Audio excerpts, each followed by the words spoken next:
Hey everyone, welcome to the video. Today I'm going to be doing something a little bit new. Actually, hold on, let me go ahead and just take this off here, because I was doing a reaction to Postra, and Postra mentioned mentioned the Mario Bros, and I was just like, I had to support, the best Mario Bro, because why not? So, Crit Crab is a channel that I've been aware of, but I haven't really watched anything from Crit Crab because, I don't know, I guess maybe I felt like I shouldn't listen to D&D stories that have bad experiences because I don't know. I just I've had thoughts about it, but I guess my main deal is for me, we haven't really had any bad times playing D&D. Outside of outside of the fact that we abandoned our first campaign, which we were in the middle of playing Waterdeep, and I was really sad about that because I was really enjoying the characters and enjoying the story and everything. But then Curse of Strahd happened, and then we started playing Curse of Strahd, and then we were about 6 months into playing Curse of Strahd, and then, all hell broke loose, and we had to put Curse of Strahd on the back burner, and now me, Nick is DMing, but me, Andrew, and JT are all playing Dragon of Icespire Peak, and I'm really enjoying it. I'm really enjoying it, and we're having a lot of fun with it. We're not taking it as seriously, because Curse of Strahd, we're having, big, dramatic, story moments and, dramatic story beats.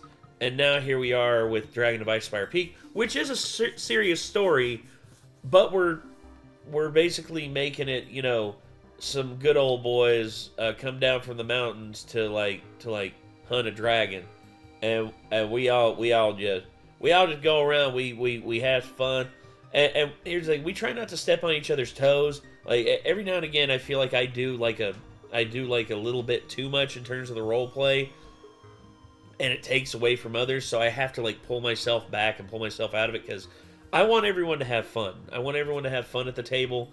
I don't want to railroad. I don't want to suffer. I don't want to suffer from main character syndrome, MCS, which, there's a lot of people out there who I've heard about who have suffered from main character syndrome. And also, we have recorded a lot of it, and in the future, if certain things go through, we may very well stream it. And if we wind up streaming it, that'll actually be kind of cool, because I've just really been interested in streaming our D&D sessions, because I want to I want to have fun. I want to show that fun to everybody who's interested. And if certain things go through, maybe that'll happen. We'll see. But there's currently a lot of stuff in the works. We really want to do more Curse of Strahd, but we can't until Kate is able to come back, which we're hoping will be here soon. But until things calm down with her work and everything, we're never gonna it may be a little bit. So the fact that we're able to continue with another game, Dragon of Icespire Peak, which we are having a lot of fun with, I cannot wait to keep going with that. And then once we're done with Dragon of Icespire Peak, Nick says that he has a plan to continue it in another module that I'm really excited to see what's going to happen. But anywho, so yeah, we have Crit Crab here with Critical Role fan ruins D&D.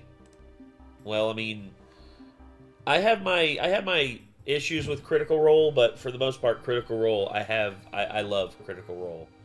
But anyway, we're Critical Role fan ruins D&D. You should never expect your games to go like Critical Role or Dimension 20 or Legends of Evantris. You shouldn't expect that, because you're just having fun. You're supposed to be just having fun. But some people just you need to be more like this. It's no. It's like Nick. When Nick DMs, I don't expect him to be any way except for, just for him to be for him to be DMing and having fun. That's it. I don't expect him to be like Matt Mercer or Brendan Lee Mulligan or any of the other or anyone else. I want Nick to have fun and DM the way he wants to DM, and I'm never going to demand that of Nick, that he be more like Matt Mercer. But either way, we have the Critical Role fans ruin D&D. Let's go ahead and get into it. Let's get this up on screen, and here we go. Are you familiar with Critical Role's own Matt Mercer? Yes. Some folk, often people who haven't ever played D&D, watch Critical Role and expect the average D&D game to be the same thing. This is the tale of one such event. Roll post. Myself and a couple of friends joined a game shop and met some new people who had seen Critical Role and wanted to play. At this point, I had no idea what Critical Role was, but hey, they wanted to play. I was DMing, and the hook to get them to the town they needed to go to was a delivery request. All the PCs were delivering something for the king, except one. We will call the problem player Edgelord. He had made a warlock whose patron was Cthulhu. I had told him and everyone before the game started that I was running a heroic game and evil was not allowed. That, if you performed evil acts, it would be punished, all part of the story I had planned out in a cursed land. I didn't tell him it was because of an evil wizard who had managed to curse the land to steal the life energy of anyone evil and turn them into an undead servant while bolstering his powers. Edgelord assured me he was not playing evil, he was chaotic neutral. I knew there was going to be problems with this from the backstory he gave, where his family was killed and he hunted down and killed a nation right down to the children for revenge. They were level 3, by the way, but I had reined in problem players before and still had them had fun, so I talked things out and got everything set, until he said his character wouldn't work for the king. Fine, I gave him a special request to deliver a letter from a cult mate to her druidic family, telling them that she was alright and basically asking for a banana bread recipe that her mother made. He was fine with this. Can we appreciate just how willing that guy was to go from murder all of them, none will be spared, to I'm gonna go get mama's banana bread recipe. The quickest transition from R-rated to G. Like if the hatred guy decided at the last minute to collab with Cocomelon. What I just said is actually going to be the tone of the story. A murderous psychopath on a quest to ask for a banana bread recipe. Roll post. Everyone makes it to the town in question, finding the place creepy. Fog covered, clouds so thick the sunlight didn't shine. It was nearing night, so it was almost pitch black out, and even those with dark vision were having trouble seeing. Trees gnarled and dead-looking thorny vines everywhere. Something was not right. The rest of the party found an inn, and there they started to discover the first oddity. If they started any sentence with, "I order you," the people would go glassy-eyed for a moment, and then carry out the order as stated. This came about because of one rant from the barbarian. Now, I figured this would be abused and had the loot from the town ready. However, the party surprised me. They started ordering the people who looked overworked and malnourished to take a break, rest, and relax. They started to feed them as best they could with what they had. Cleric tending to any sick and wounded, and the rogue trying to word things correctly so no one could ever take advantage of these people again. I was amazed. Then there was Edgelord. I stated at this moment it was midnight. People were going back to their homes after a long day, and the party was feeling tired from their trip. They all went to bed vowing to do more good in the morning. Edgelord, when he was alone, went to a random home and shouted, "I order you to open up now!" I rolled randomly for NPCs, and he was greeted by an elderly woman in her nightgown and stocking feet. "I order you to tell me where the druids are." He yelled at her, making sure to state that he drew his dagger on her. "The druids are in the forest. They're a few hours' walk from the town, but it's dangerous. The animals have been acting up, and wolves are... ... Before I could finish, he states, "I order you to be silent from now on." She stopped talking. "I order you to take me to the druids, now." So the trek began. I described them going into the pitch-black woods, the poor old woman stumbling several times because she couldn't see, limping from stepping on rocks and other sharp things in the night, pushing onward even though she was exhausted from a day's work and now hours of travel. He didn't care, so the curse kicked in and he lost 1d4 from a random stat. He complained that it was unfair and the other players told him that I had warned them all not to be evil. "I'm not being evil. I have to deliver this letter." Everyone jumped on him, explaining why it's evil, that the letter is not that important, and that he could have gone in the morning and not tortured a grandmother. "It's what my character would do, and Matt Mercer would reward me for it." So Matt Mercer would... No, Matt Mercer would look at you and just be like...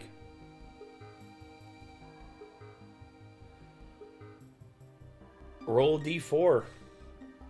Take that off take that off one of your stats. He would literally do that, and Brendan Lee Mulligan at this point would probably like have him killed, because Brendan Lee Mulligan, actually, Brendan would probably like let it go for a little bit, and then he would probably wind up like doing something awful to the character. So Edgelord kept going. I tried to give him another chance now that things were pointed out, and told him that he was getting tired too, thinking maybe if he had to stop, he would at least treat the old lady with some compassion. Nope, not Edgelord. So, because they were level 3, I had started them off with some low-end magic items. He had chosen a few scrolls, one of which was Rope Trick. He cast it and everyone was happy because the lady would be safe in the space and would get some sleep. I, again, pointed out to him that she was injured and her thin skin meant she had many scrapes that were bleeding and needed tending to. A player piped up, "Don't forget she mentioned wolves." Edgelord, "Right, she mentioned wolves. Okay, I climb up the rope and then stick my head out. I order you to keep guard and make sure nothing comes for me. If anything dangerous comes after me, attack it." I pull the rope up after me.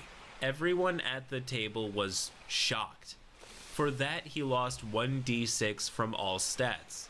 To which, again, he complained it wasn't fair, he hadn't done anything evil, and how Matt Mercer would reward him with gold or XP for playing his character right. How Matt Mercer would see him as the hero, and how Matt Mercer was such a better DM than me. Oh, okay. I guarantee you, if you actually typed out a letter to Matt Mercer, or like typed an email to Matt Mercer, or made a video for Matt Mercer, and said, "Hey Matt, I have a question for you. This happened to me on a DM game while I was DMing a game, like word for word. What would you do to this guy?" Matt would look and he would just be like, "Oh, I would have gotten him involved in a fight where they would have left the old lady alone because of like the curse. The creatures of the forest won't attack someone who is affected by the curse, but they would all the creatures would attack him and he would die." I rolled randomly to see if the blood and helpless lady would attract any animals, and she did. So in the morning, he only finds her corpse.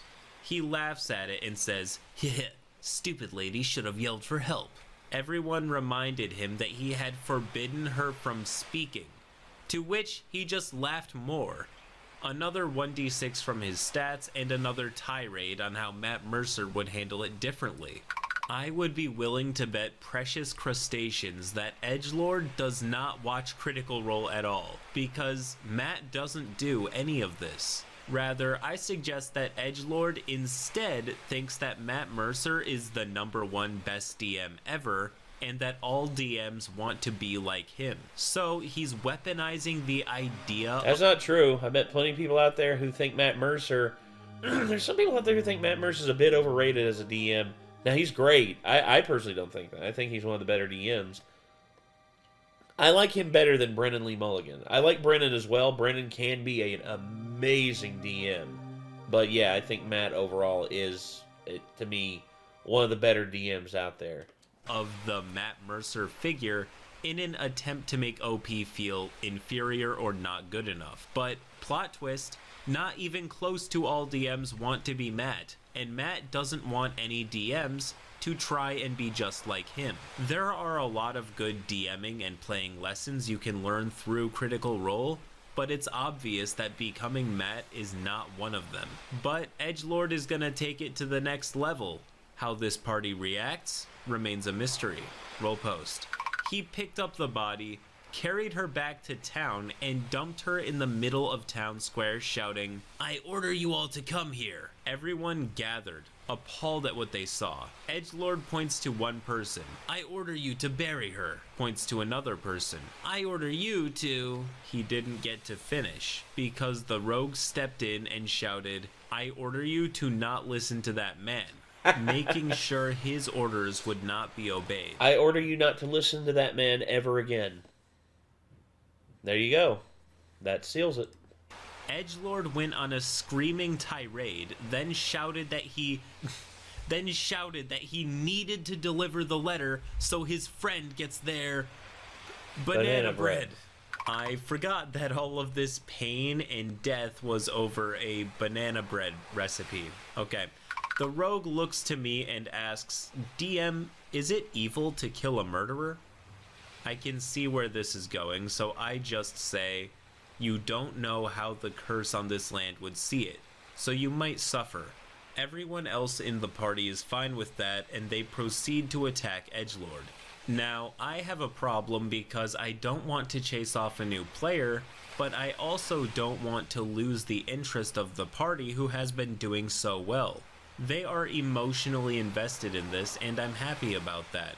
So I make the tough call and tell Edgelord, "You can try to talk your way out of it, repent or run, but if you want, you can make a new character since this one didn't work out." Edgelord gets up, screams how Matt Mercer never would have allowed this, tells me I'm a crap DM and that I need to study Critical Role, and stomps out of the shop, never to be seen again.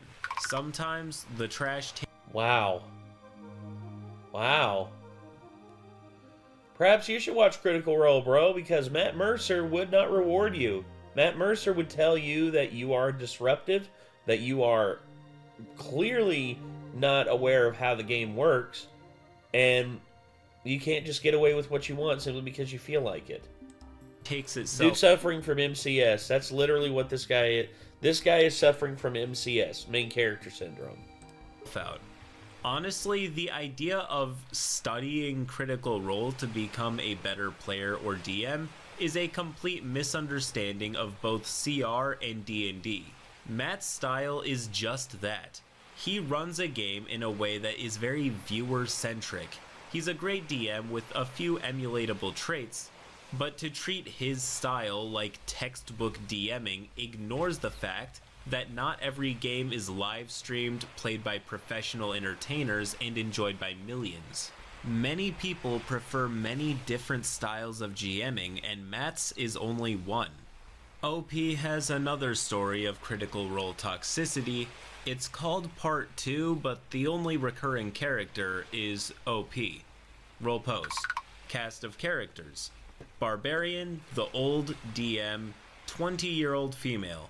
Wizard and cleric, both males aged 17 and 18 respectively, and 2 druids, both female ages 19 and 20, they're dating. The fact that they're dating should not be important, but it becomes so. The game I had joined was mostly a sandbox. Go anywhere in the world you like, and there will be something there to fight, some problem to fix, something. I explained to everyone when I volunteered that I was more into linear storytelling. One event leading to another, so on and so forth, so it would be more restrictive and less open world. They all agreed this was fine and wanted to try. I, of course, promised if they went somewhere off the path, I would have something ready, as I am often good at improv. Session 1 started in a town where the group met each other, since no one wanted to know each other beforehand, besides the 2 druids, who were married in the RP. I described the town and asked what everyone was doing.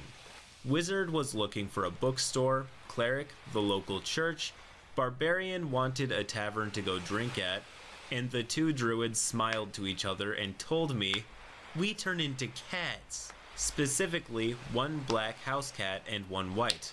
They then went into an alleyway and started to describe some, for me, uncomfortable grooming.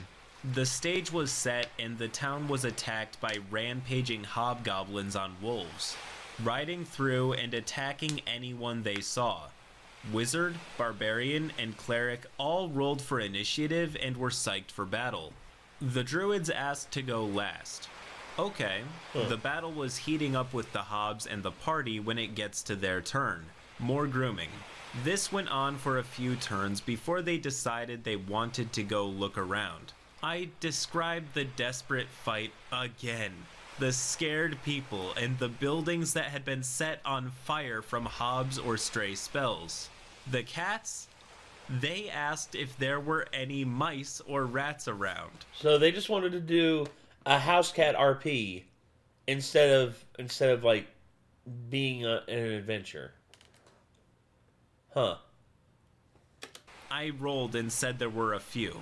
The rest of the party fought the hobs while these 2 captured rats to give to stray cats. Okay, as long as they're having fun, I guess. I gave out loot for the hobs, nothing grand, just some gold and items giving hints to where their camp was. The 2 druids piped up and asked, "How much gold is on the rats?" I looked blankly at them and said, "None! They are rats!" Both glared at me, but we continued. A lot of talking by the wizard and cleric, and the town had hired them to take care of the goblin problem that had been plaguing them. The 2 druids just inserted themselves when the party was leaving. Nothing said, just suddenly 2 elven druids waiting for the party like they know them. The party said nothing, so I hand-waved it. Some searching later and lots of RP with travelers giving sightings, and the session ended. Everyone seemed to have fun. I got home to find a private Facebook message from the 2 druids giving a list of what you did wrong, citing that I didn't give them gold or magic items on the rats. And I didn't have the cats RP with them more, as well as a link to Matt Mercer's tips and tricks for DMing. You shouldn't expect someone to DM like Matt Mercer. Period. I will admit I was a bit miffed and in the headspace of, not that name again, so I didn't watch it. The next session started with the party finding a ransacked cart and several dead bodies. It was a family heading to town and everything of value was taken. I was careful to state everything of value. No gold, nothing that could be sold. Anything left behind was broken and worthless. The dead torn apart by the wolves. I went into graphic detail, and I was happy when I saw the wizard player turning a bit pale. The party was invested, except the druids who were kissing both RP and at the table. I should note that they didn't act like this for the other DM. There was a clear path of goblin prints leading off into the woods, and the party was set to go after them. When the druids pipe up, "We turn into birds." I'm happy, thinking that they're going to scout. Nope, they perch in the tree to watch the cart, stating that, "Well, duh, it's obvious the goblins will be back." I took the time to tell them again that everything of value had been taken, so the goblins had no reason to come back. One said, "Nope, not falling for it." So I told them, this is me talking, not as the DM. There is no reason for the goblins to come back. This is what I talked about linear storytelling. This event is leading to another. One brings up their phone of the Kronk meme going right and winking. They insist on staying back. The rest of the party finds the goblin camp, and I'm honestly not wanting to have the 2 druids left behind, so I bite the bullet and have 2 stupid goblins talking about how there must be more treasure on the bodies. This does the trick and gets the druids to follow 2 empty-handed goblins back to the same camp the other players are at, both having smug looks on their faces, and one of them pointing at me going, "Ha! I knew you were tricking us. We found the camp." The fight starts and everyone's doing well until I introduce the big bad of this session, a hobgoblin wizard and his warlock companions. Here I was a bit evil. I had an item that would give the goblins an extra bonus action. The items would be the party's reward at the end. Broken, I know, but I do that. So I was heavily abusing the Wall of Force and Misty Step trick. Wizard put up a Dome of Force and the goblins used Misty Step to get in, attack, and get out. The party was scared, doing everything they could think of to get out of this. I had given them, in the loot from the first fight, several ways to get out, but they used one I actually hadn't thought of. I had made a single-use scroll of the old Pit Trap spell. They positioned it so it would be the center of the wall, and then used athletics to climb down and out. I was impressed and gave out inspiration points for it since the wizard, cleric, and barbarian had worked together to think it up. It got to the druid's turn, and they each told me that they turned into spiders. I'm thinking large spiders to make climbing easier, and they instantly correct me saying, "Itty bitty tiny spiders." They then roll to hide in the grass. Some rounds later, they're still hiding. So I removed the Wall of Force fully, thinking that was the disconnect. Nope, still hiding. The other 3 are struggling, but they manage to win the day. Both druids are staring daggers at me. I give out loot and ask if everyone had fun, something I do after every session. Druid 1 stands up angrily. "No, how can you be so inept at this? Matt Mercer would have made our actions count. We were clever and played our characters perfectly to a T, and you don't seem to notice that we should be getting extra loot and XP for doing such a great job." Druid 2. "This was horrible. Matt Mercer goes by rules as written and sticks to the rules 100%.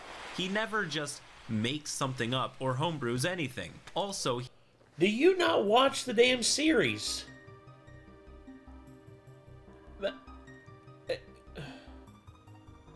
Wow. These 2 druids either have never watched Critical Role or just have no idea what the hell they're talking about. he would have seen how special our spider tactic was and rewarded us for it. Look, I don't have the time or the wherewithal to describe just how incredibly wrong that statement is. But for everything I just said, just know that the opposite is true. The exact opposite is true. Me. Sorry, but I gave you opportunities to attack and you just kept hiding. I don't see how that's my fault. Druid 2. And that's why you're a shitty DM. We're done with this. Call us when you learn to be like Matt Mercer. Call me when you actually want to play a game instead of RPing and hiding like a bunch of little bitches. They both stormed out and I looked to the others. One by one, they shook their heads, told me they were done, and left. I asked the old DM what's going on, and was it really that bad of a fight? To which she told me, look, if the hot lesbians aren't in the game, I'm not showing up and neither are the others. What the fuck? Huh? What? I'm sorry, this was the wrong story to live react to. That, I did not see that ending coming. You know what? No, I'm not going to interact with that last sentence. This will reign as one of the stupidest things I've read in my life, and I feel empty for I feel emptier for having read it. But there's got to be some takeaway, or this will just be a giant waste of time.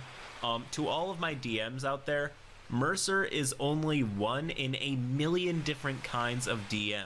You are the dungeon master. Find and refine a style of game that's unique to you. Not everyone's going to be a fan of your style, and that's okay. Don't be a worse Matt. Be the best you. Till next time.